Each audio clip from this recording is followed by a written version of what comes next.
Hi, I'm doing mermay, and I'm kinda doing my own thing. So day one, my OC Aqua. Aqua is a siren born a noble who loved the sea, but she rarely got a chance to explore it, staying to royal beaches and yachts. She hated the restrictions, and as a foolish choice, the teenage Viscountess ran off and stowed away on a ship. Why was it a foolish choice, you may ask? Because she didn't check what ship she was on, and if there was a storm nearing. If she wasn't already cursing herself for not checking if the skies were clear, she definitely was when she realized her poor hiding spot and was found by Captain Armley.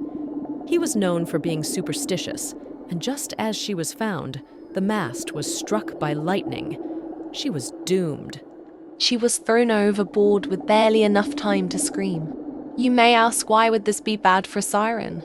Here's the thing for my stories. The difference between mermaids and sirens. Mermaids are born, sirens are made. As she ran out of strength and began to drown, she said a prayer, cursing the ship and begging for a rescue. And thus, to strong hands grab her and kiss her into her lungs, hearing, "Take your own vengeance, my new child Aqua." Now knowing her new name and having a fire lit in her, she planned to kill. And from that day for hundreds of years, she was one of the scariest threats in the Mediterranean Sea. Now about her creation origin, she was, surprisingly, originally in a superhero series I made.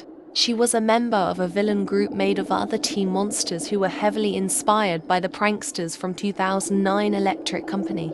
Her backstory was much darker back then too.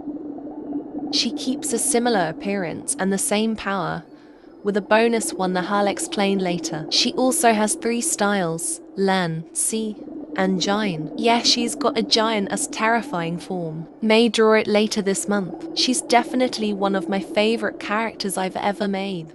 She's calm and very intelligent, definitely changed from her less rational youth. She can also be cold and bloodthirsty. While I tend to favor my more kooky or darker characters, I still adore this calm undead ex-royal, and that's why I wanted to draw her for the start of Mermay. Believe it or not, this is my first time drawing her, and my first time even thinking of her fishy form, which I decided to make based on a thresher shark. I am so excited for Mermay, as it will also be my first art challenge on YouTube. I've put in a lot of work in just this video, and it's given me a migraine, so I'm going to wrap up editing and probably got straight the F to bed. I think I'll do something with less thinking tomorrow. A nice and easy fan art. Anyways, bye-bye. Mermaid Dato, I named her Priscilla. Okay, I know I said I'd do fan art today, but last night as I closed my eyes, this black-haired mermaid with an orange tail, and in the style of our art queen Lila Studios appeared to me. And I thought, so pretty ... shoot, I'm gonna have to draw her orange eye. And so I sat back up and put more effort into a background than I usually do. I decided to give her cheeky, scrappy personality. Very much a fighter, she's probably a bit young, and a tomboy. She kinda reminds me of a younger me. She was a very quick project surprisingly, but I really like it. My favorite part is her top.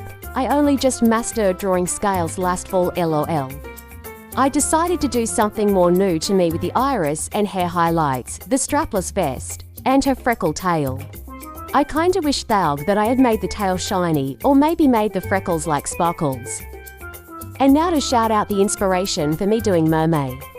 Lila Studios, she makes beautiful art and got me into Ohuhu markers, even if I'm not that great at using them yet. Please go check out her stuff. She has deep lore characters, as well as fun art of Hell of a Boss, Demon Slayer, Spider-Man, and so much more. Congratulations, twin, you were right. Day 3 is a digital circus piece. So I decided to turn Pomni into a mermaid, which I assure you, freaked her out even more than she already is. And since the new episode just came out, let's talk about it. Spoilers ahead. I loved the episode. The characters were amazing. I loved the fudge and gummy goo. Jax kinda surprised me, though he was kinda evil, but not gonna lie, I loved it. Poor Gangle though. But I do wonder what the figurine was about, to be honest. Probably either broken or unwholesome. Also, I loved how Ragatha, Kinger, and Kane were in this one. Then again, they are my favorites. I think I'd love them no matter what.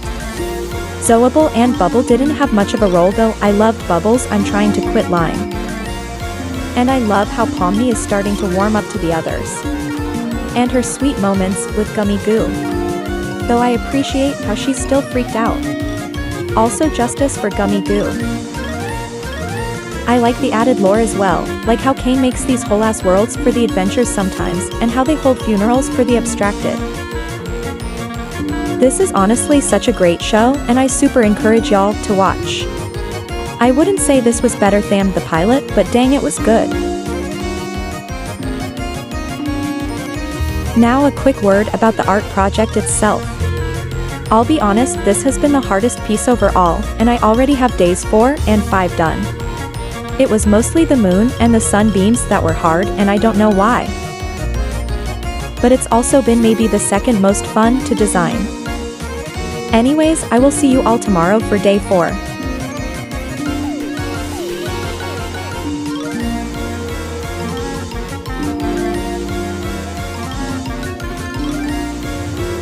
Day for The Little Mermaid. The original.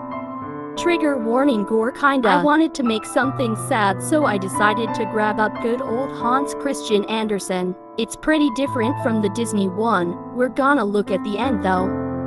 So the first difference is the prince found a bride, a princess his parents wanted him to marry. The worst part was about the mermaid's legs. If she didn't marry the prince in a few days, she would die. Only way she could be a mermaid again was to kill the prince and rub the blood on her legs. Yikes. But she couldn't do it and accepted her fate, dissolving into sea foam. It's a sad and pretty story, and I find it fascinating. I love learning about old fairy tales and how different they are from the modern versions. Now about the art itself. This has been my favorite art piece, and I've done so much new stuff. Like, this was my first time making a sunrise. My first time doing reflective water, and my first time doing foam. It was a lot of fun, and I'm excited for tomorrow.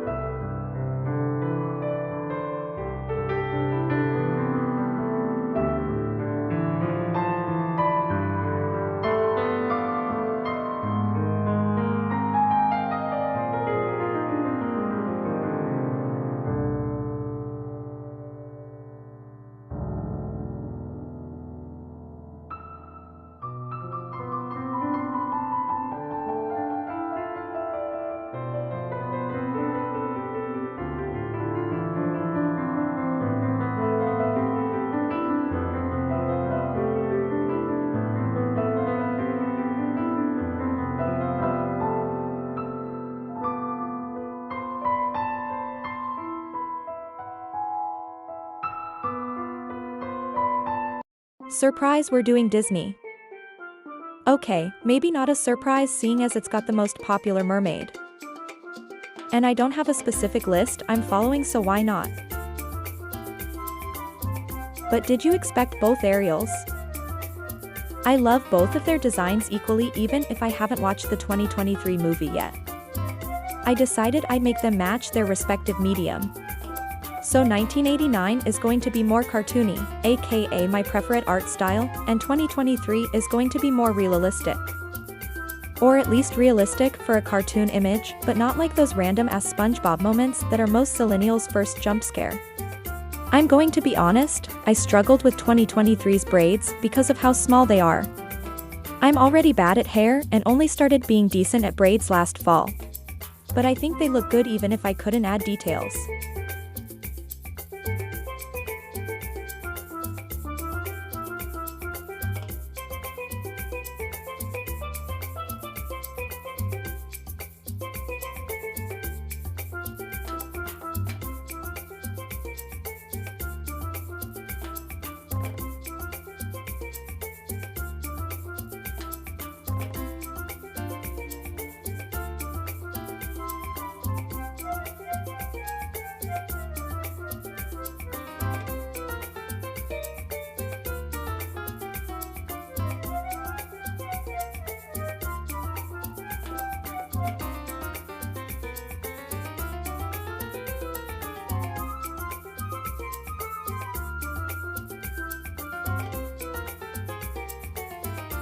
I loved making 2023's tale.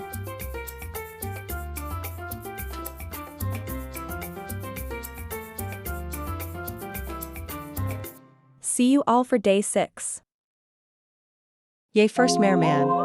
Not every creature of the deep is as human-looking as their Disney counterparts, same as fish not always looking like what you see in your local tank. Take an anglerfish, or better yet our anglerfish Echo, as an example.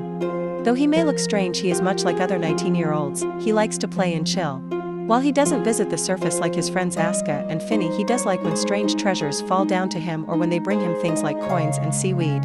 His personal dream is to own an unpopped balloon. He also wants to travel even deeper than he already is. He wants to see the thermal vents one day. He found someone to help him though. Her name is Yelena, and she's offered to help him visit if he can bring her a rare pink coral that only grows in the Twilight Zone but in a more unsavory area. And he's gonna go on an epic quest to find it, though Yelena's sister Orion is helping. She seems to honestly be trying to hinder him rather than help. Why is this barrel eye so weary, and why does Yelena need this coral? Only time will tell.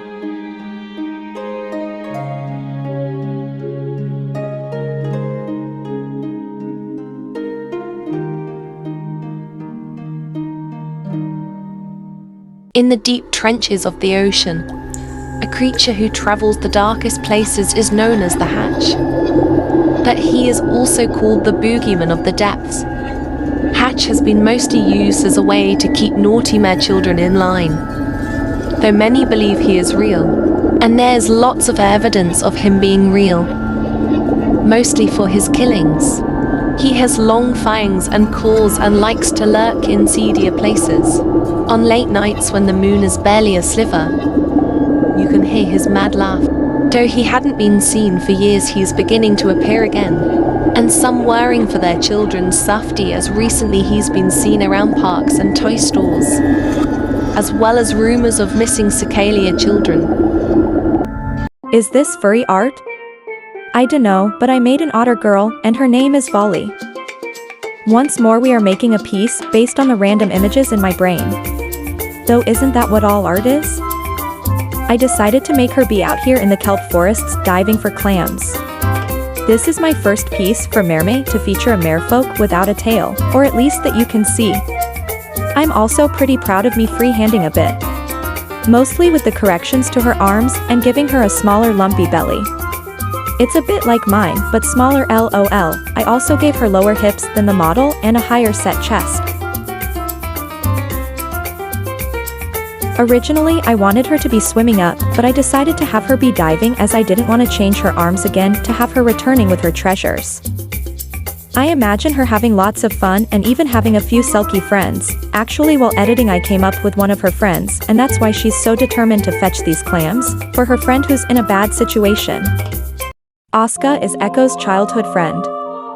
She is a very curious oarfish and loves swimming all the way to the surface to watch boats. One time she heard loud music playing off a boat and witnessed a concert of a music she'd never heard. Classic 80s rock. She also loves exploring sunken ships and lost cargo. That's how she found her studded belt and hasn't gone a day without it.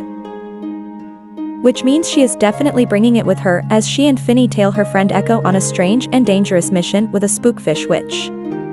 She doesn't trust the plans or Echo to not get hurt. Hopefully she can trust him enough to not get caught in her spying. But is she sticking Herb and her friends in more danger or just being protective? She's a chance taker and is willing to take any chance if it means protecting her bestie. Even if it means they could die doing this. Well, that's rock and roll for ya. No, Aska, that does not apply here.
Yelena is a siren who lives in the depths with her adoptive sisters Orion and Healy. She is a powerful witch and skilled in the arts of persuasive song. Recently, she's come to meet a curious lad, an angler with a yearning to explore. And she offers to help in exchange for a rare ingredient, pink sapphire fan coral. With it, she plans to create a great spell to awaken the ocean herself. But her plans for the Great Mother may not be as noble as she claims to her sisters.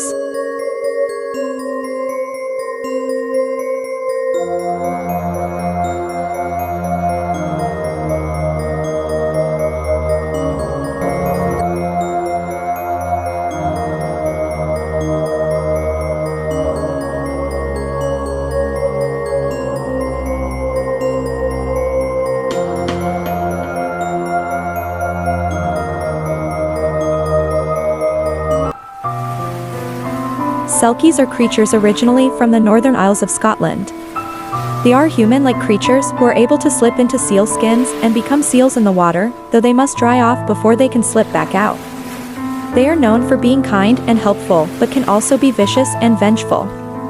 It's said if you steal one of their pelts, they'll be stuck on land as well as being at the mercy of the thief. I have been fascinated with these creatures since I was in elementary school, where I learned about them from a Magic Tree House book. And it was only strengthened by the movie Song of the Sea. I would love to be one, just maybe not the next one I talk about.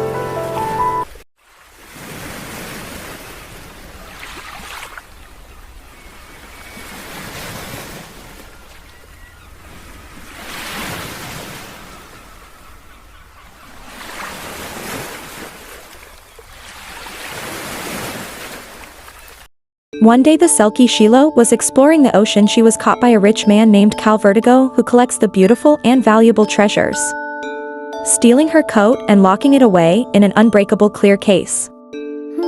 Cal keeps her close by on his yacht.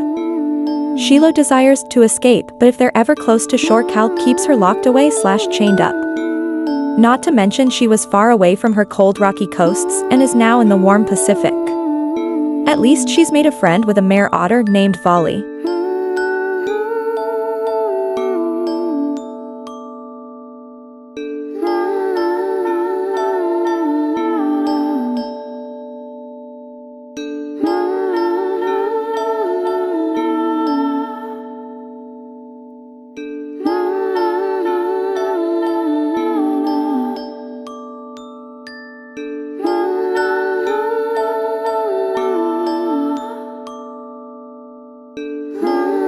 Cora is a Dumbo octopus Cichelia. She's an orphan who lived on the streets of the trench, which wasn't the safest place. She especially learned when she was attacked and lost her arms. Luckily, she made a new friend that day, a mysterious merfolk that she calls Grim, as he's a rather grumpy and stern man.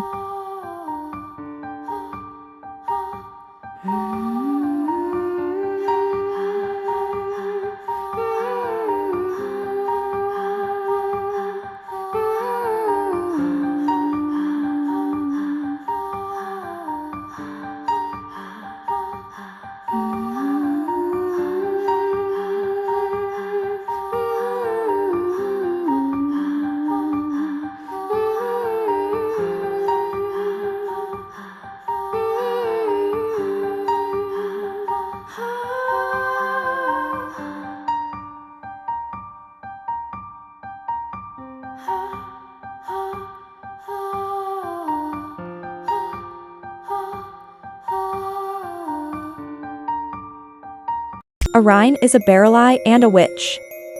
She is the middle of her sisters, and often has the most mistakes of them too. She is very thankful for her oldest sister Yelena, but she is rather anxious when she learns her new friend Echo is being sent to fetch a rare coral in a very dangerous area. So she sneaks off to join him and maybe prevent him from getting hurt or fulfilling the unknown nefarious quest. Luckily, she's run into some scary people who can maybe slow them down.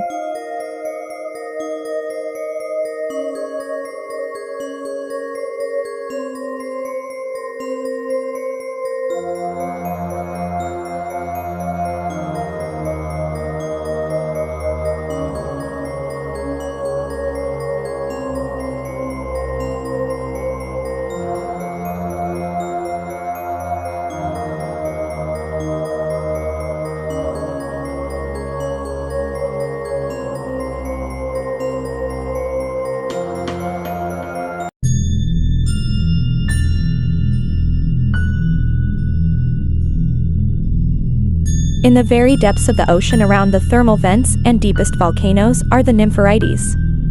Ancient deep-sea spirits, said to be older than Neptune and even possibly older than the Great Mother herself. Few things are known about these creatures except that they control natural disasters and possibly even merfolk's fate. There are even rumors they can curse you. But honestly, we don't even know if they're real.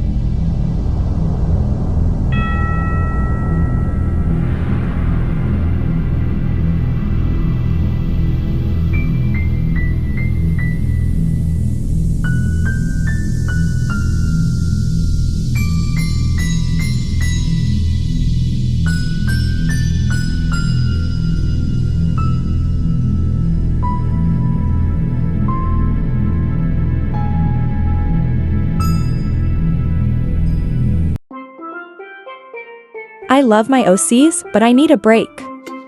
Let's do fan art. And what better for our Under the Sea challenge of mermay than a SpongeBob character? So fun fact, I was born the same year as when the SpongeBob movie premiered. And I can remember the constant hype around this movie. Which means this movie still had hype for at least a few years. This movie was and is still iconic. There are so many memes. And of course, the music. SpongeBob songs are always just awesome. And Plankton was so sinister. We mostly know him as Goofy, but early on, he could be evil, or at least every villain is Lemons times 0.5. Now let's talk today's art piece, Mindy. I love the way this princess takes matters into her own hands. She was clever and a good leader in my opinion. Also, is she Triton's older or younger sister, and why is she never in the show when the rest of her family were? Justice for Princess Mindy. In the dark trenches of the ocean are many creatures, including many types of dragons. Leafy sea dragons, however, aren't one of the types though. But that is what Rayleigh is. And while she may not be a dragon, she's dedicated her life to protecting them, especially the rare limaworms. And despite her fierce and scary appearance, she's actually a total teddy bear. In her free time, she makes jewelry and sells them too. She also sometimes does odd jobs, ranging from making a muzzle for someone trying to control his violent urges to helping a barrel. I understand some of the more unique dragons, like strakes and nightmare eels. She's very happy to help, though she can be a bit gullible due to her self-isolation. But never cross her though, she doesn't carry that spear around as a conversation piece.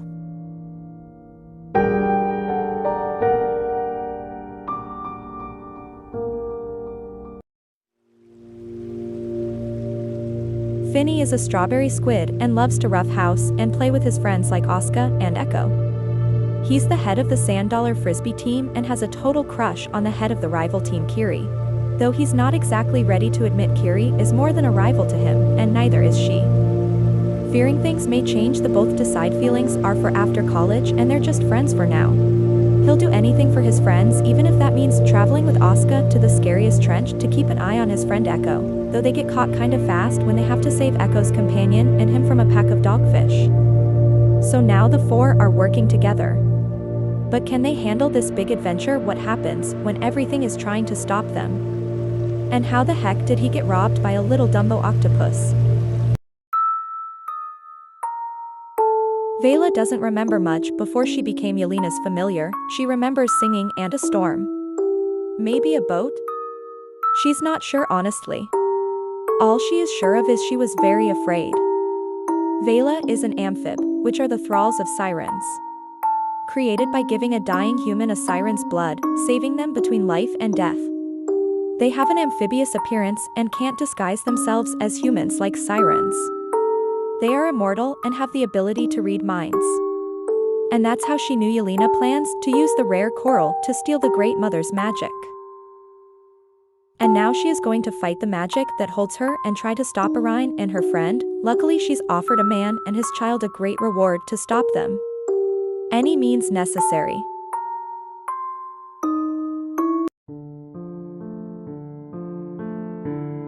Helly is the youngest of the three witch sisters.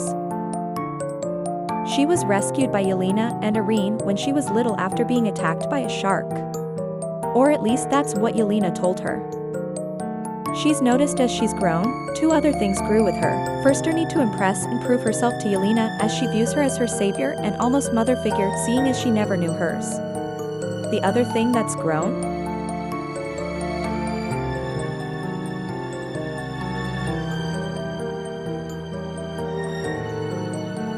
It's violent urges and a taste for merfolk flesh.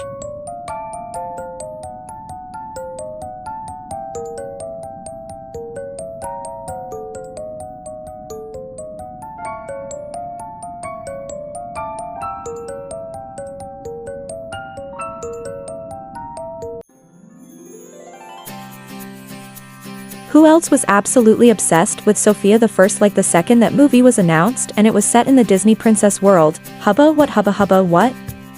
7-year-old me was hooked. One of the first non-lullaby/baby church songs I learned by heart was True Sisters. Like me and my sister were allowed on 3 websites as a little kid: pbskids.com, disneychannel.com and disneyjunior.com. And me and my twin would go for Sophia the First videos, and at the time there were only 3 or 4 videos and one of them was True Sisters. And me and my twin memorized it. That's how obsessed we were. And the fact that they announced it would get a show like right after. Holy heck.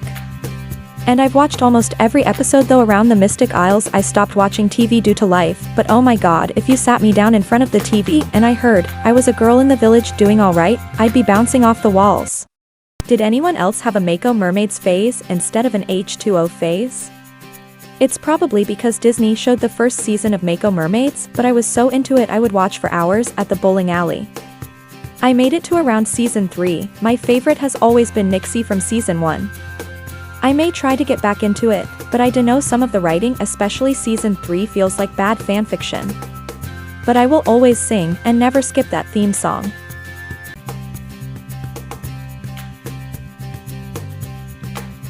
Don't worry, I'm not gonna make you listen to me singing LOL. But you may be wondering why I'm only drawing a Mako mermaid tail? It's because I love their unique design. The orange and pink and the texture. I love it, but it's also a bit of a pain in my ass. What the time-lapse didn't show or record, I guess, was me first trying to match the tail appearance tip for tap.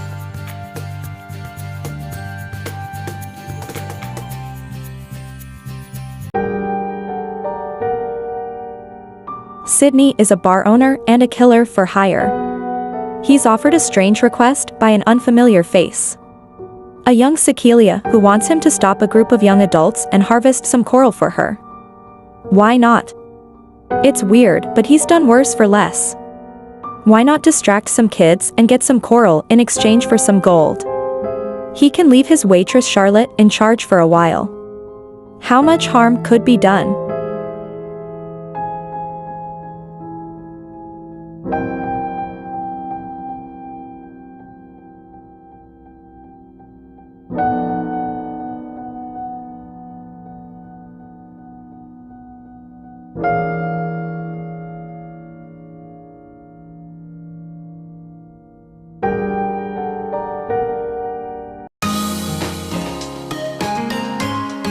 Blue was not impressed to learn her dad is leaving again and not letting her run the bar. She's 22, not some baby. She's used to being babied by her dad, but she can't hardly take it anymore. She needs to prove herself. And she gets the perfect moment when the group her dad after shows up at the bar. So she and Charlotte work together to stop them, or at least stall them till her dad gets back. Luckily Booze is great at hiding sleeping pills.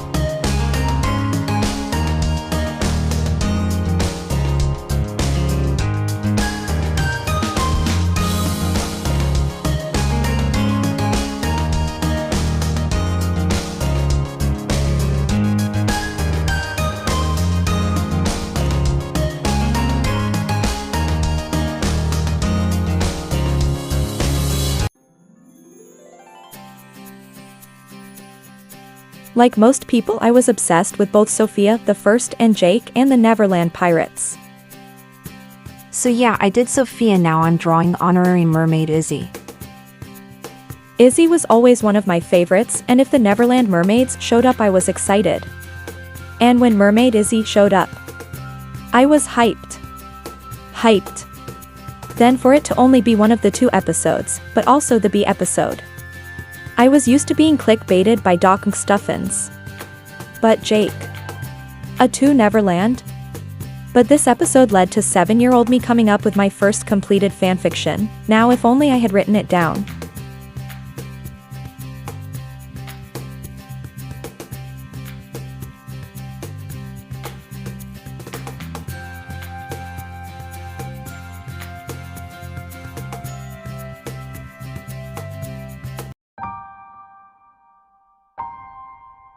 Cherry was shocked when she walked into the bar to see her girlfriend Blue, Blue's coworker Charlotte, and a bunch of college kids in a fight.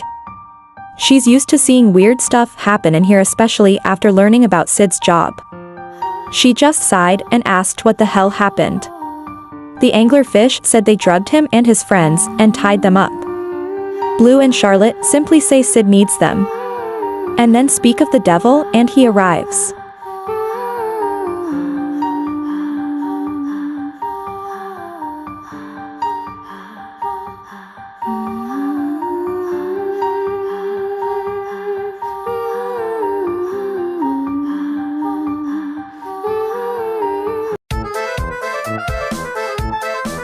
Can glitz and glam count as merfolk? I dunno, but they were hot and super mean and look so cool, so I'm gonna draw them. I hated how they treated Fizz, but damn if they weren't fun. Clown bitch gets stuck in my head all the time. And can I complain about mean characters when my dream Broadway roles are Light Yagami, Heather Duke, and Miss Hannigan? I don't have much to say honestly besides, juggling is objectively cool.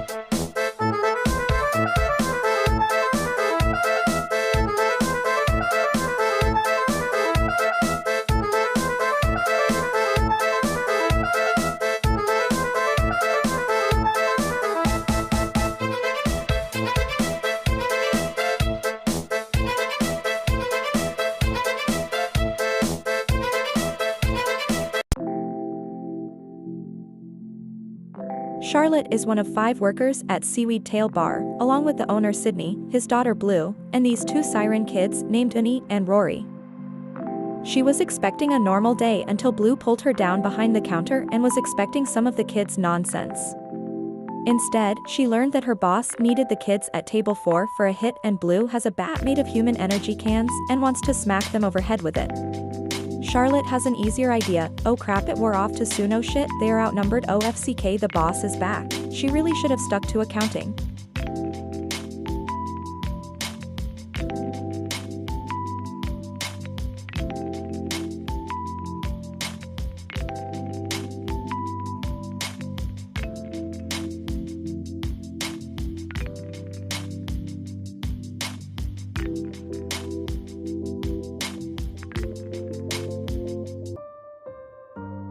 I've decided to draw the Great Mother, aka the Mermaid Goddess, aka the embodiment of the ocean.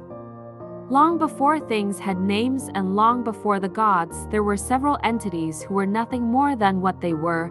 There was space, land, air, ocean, each one working to create, yet they couldn't affect what they weren't touching. When the sunlight left space, they couldn't help where it scorched, nor can air control where his storms blow. Ocean cannot control the floods, and land has no say where it shifts, and that is why they made the ancient gods, who made new gods, who made people, who made legends, thus creating the gods once again. At least that's how the tale is told. No origin of the 4 primordials has been agreed upon, nor written by scribe and scripture.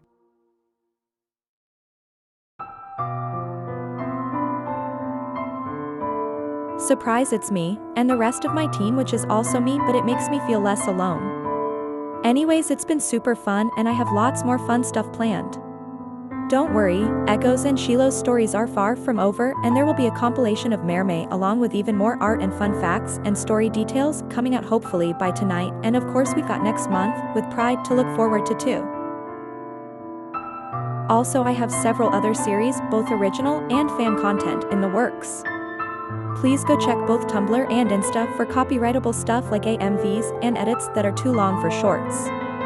There's a Christmas one I'm excited for, as well as some demonetizable things. Anyways, I'll be seeing you tomorrow for Pride Month, where we will have a bunch more fan art and maybe some more informative type and some outside content. Bye bye.